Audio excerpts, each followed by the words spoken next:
go with Tolo in the middle.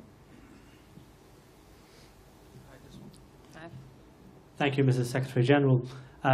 We heard that the two candidates have sent a letter today to the session. What are the details of that? Second, you didn't say any figures of ANSF funding. Are you reaffirming the $4.1 billion which was committed in Chicago, or are there any changes in that? Thank you. Based on the announcements we have heard today and the announcements we have heard in the run-up to this summit, I'm confident that we will reach our goal as it was set out at the Chicago summit in 2012. Yes, I can confirm that we received a message from the two presidential candidates indicating that they will do all they can to reach a political agreement. And if that materializes, we would warmly welcome it. Afghanistan deserves a rapid completion of the electoral process with an outcome that can be accepted by the Afghan people. Afghan media over there. Thank you. Mr. Secretary, the role of NATO post 2014, 2015, how's it going to be? And in terms of numbers, do you have a figure that you have agreed upon? And will NATO ever engage in combat missions if the security situation deteriorates in Afghanistan? On the latter, let me stress that the mission, the training mission we are going to deploy from the 1st of January 2015, provided the legal framework is in place, will be a non-combat mission. And we feel confident that the Afghan security forces will be able to take full responsibility for the security.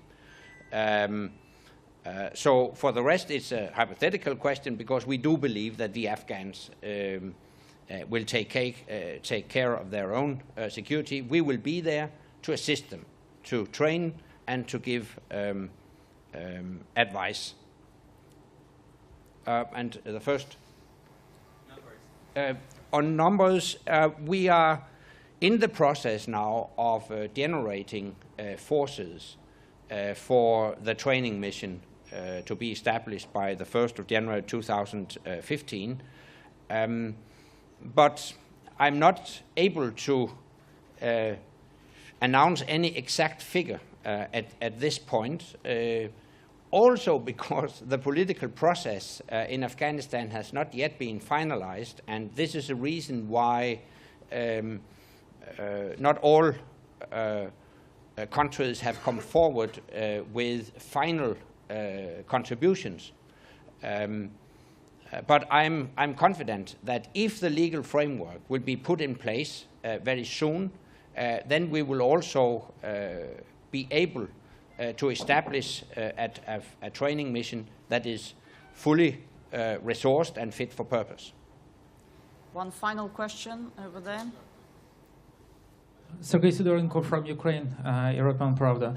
It is already announced by some allies and by NATO that some decisions will be taken today on NATO trust funds to Ukraine.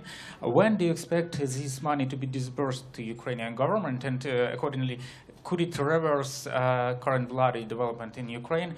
And the second issue, would you suggest NATO allies to go further with military support to Ukrainian government? Thank you.